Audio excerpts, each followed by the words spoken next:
je m'appelle Hervé Gallion. Bonjour, je m'appelle Serge Bellulo. Alors Hervé, aujourd'hui juste une question. Est-ce que tu peux nous dire quelle est la meilleure manière dans le choix de l'Auto-Pro et dans la taille de l'Auto-Pro pour son installation? Avant de prévoir son dimensionnement, il faut comprendre dans les grandes lignes comment fonctionne l'appareil. L'appareil n'est pas une membrane qui fait une sélection précise de ce qu'elle doit filtrer. L'appareil est constitué principalement de charbon actif et on connaît les valeurs du charbon actif. Néanmoins, ce que l'on sait, c'est que le charbon actif a besoin d'une vitesse déterminée du passage de l'eau, fonction de ce qu'elle est polluée en produits chimiques ou en poison quelconque, mais il est important qu'elle passe à une certaine vitesse. Alors on a déterminé pour nos appareils une vitesse de passage. Et Hervé, pour toi, quels sont les meilleurs critères et les conditions à remplir dans le bon choix et la bonne taille de l'Auto-Pro pour son installation? C'est d'abord comprendre quel est le type de pollution. On parle d'eau de réseau, et dans cette eau de réseau, il y a principalement le chlore qui est quelquefois en surcharge ou d'autres produits. Donc c'est d'abord le type de pollution. Ensuite, il y a ce qu'on appelle le débit instantané, qui est occasionné par le nombre de points d'eau dans la maison. Donc Hervé, alors si quelque chose qui est à retenir, c'est que dans nos habitations françaises, européennes, un point d'eau, allez, appelons ça un robinet, d'un lavabo, d'une cuisine, d'une douche, d'une baignoire, c'est entre 300 et 400 litres heure. Donc un point d'eau. Ça veut dire que effectivement, sur ce que tu dis, quand on a 2 ou 3 points d'eau, on est rapidement à 1000 litres heure, soit donc 1 mètre cube heure, ce qui correspond effectivement à notre Auto-Pro 100 qui est là. Mais on n'est jamais à l'abri de contamination accidentelle ou d'éléments un peu occasionnés par le surchlorage de certaines saisons. Donc il faut toujours prendre un peu des précautions, Hervé, c'est bien ça? Oui, il vaut mieux surdimensionner, bien entendu. Il y a l'aspect économique qui est à prendre en compte. Mais il faut toujours surdimensionner parce que on parle d'un point d'eau, d'un robinet. Mais dans une maison, il y a les chasses d'eau, c'est un robinet. Il y a les machines à laver, c'est un robinet. Et si la machine à laver est en train de tourner et faire son plein d'eau, c'est un robinet qui tourne à plein. Et si on tire en même temps, on va aux toilettes, si en même temps quelqu'un vient à prendre une douche, enfin ou à être à la cuisine, il faut savoir que c'est des points qui s'additionnent. Alors, ce qui est à évaluer, c'est l'ensemble des points d'eau qui peuvent être tirés en même temps. Il se peut que ce soit qu'une fois dans la journée, à 8 h du matin ou à 10 h du matin, mais il faut évaluer le fait que ces points d'eau vont fonctionner en même temps et si on a besoin de cette eau pour s'alimenter, il faudra passer au bon débit. Donc c'est ce qu'on appelle en fait la crête de consommation, c'est le débit instantané. Et c'est vrai qu'il faut toujours garder à l'esprit, c'est que la crête de consommation, c'est le nombre de points d'eau. Je prends un exemple, si vous avez un appartement avec une salle de bain et les gens, c'est une caricature, habitent à 10 personnes, il ne pourra jamais y avoir 10 douches en même temps. A l'inverse, une maison avec 3 salles de bain où les gens habitent à 4, il se peut tout à fait que dans les 4, 3 personnes prennent une douche en même temps.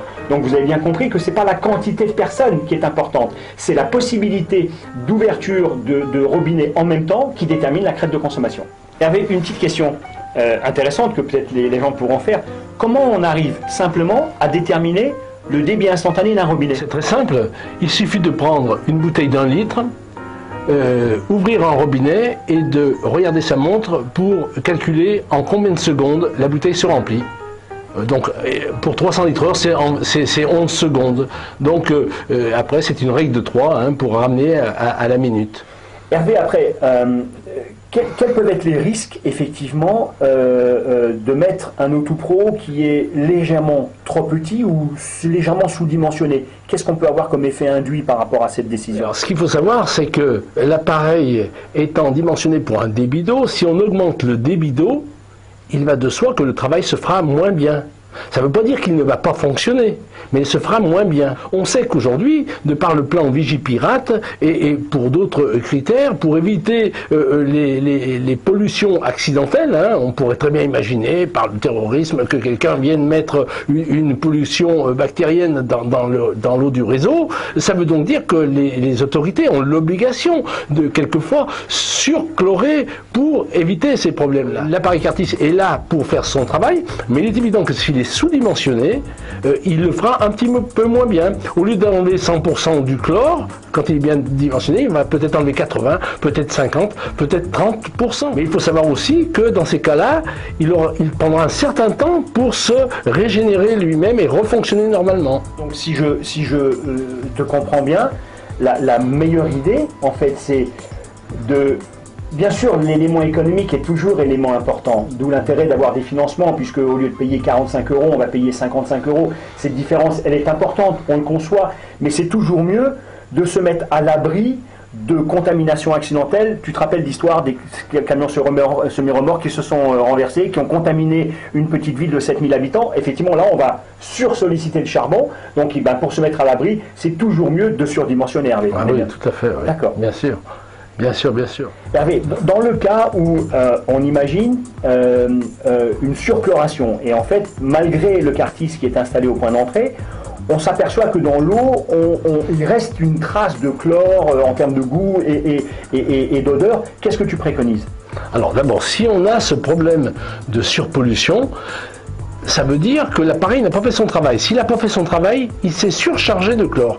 Donc non seulement l'eau est polluée, mais il a pollué l'appareil. Alors, il faut comprendre que lorsque l'appareil travaille, il travaille à l'endroit où il a été posé, c'est-à-dire à l'entrée de la maison, mais après le traitement, l'eau est stockée dans le tuyau. Ça veut dire que, premier objectif, si l'appareil s'est pollué, c'est que l'appareil était sous-dimensionné. La deuxième chose, c'est que pour éviter qu'il se pollue, il faut faire passer l'eau plus doucement.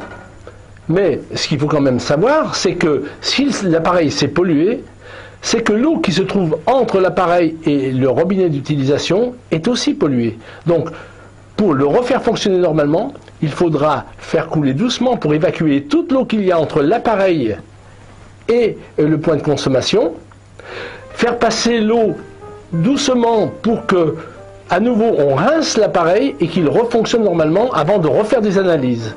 Et pour qu'il n'y ait plus de chlore. Parce que la finalité, c'est qu'il faut supprimer les pollutions principales dans nos réseaux, en tout cas en Europe, qui est le chlore, surchloration, et ça c'est difficile. Si on était à la place des compagnies des eaux, on ferait pas mieux qu'eux. Il faut surchlorer pour en avoir suffisamment, parce que le chlore se dégrade dans le cheminement de l'eau et des tuyaux. Donc surchloration. Il y a surtout aussi ce dont on a bien peur aujourd'hui, c'est l'aluminium, puisque pour rendre l'eau claire, on met des sels d'aluminium. Il faut supprimer ces sels d'aluminium parce qu'on n'est pas à l'abri de la maladie d'Alzheimer. C'est pas nous qui le disons. Tout le monde sait que l'aluminium favorise la maladie d'Alzheimer. Alors après, bien entendu, il y a les nitrates, il y a tout ce que l'on sait. On fait aussi ce travail-là. Mais c'est principalement le chlore et les sels d'aluminium qu'on va vouloir éliminer dans un premier temps. Pour éviter justement d'être confronté à cette situation de rincer son appareil, la préconisation, c'est le constat du sous-dimensionnement. Et le constat, c'est peut-être toujours d'avoir à changer sa machine pour une machine plus grosse. On évite...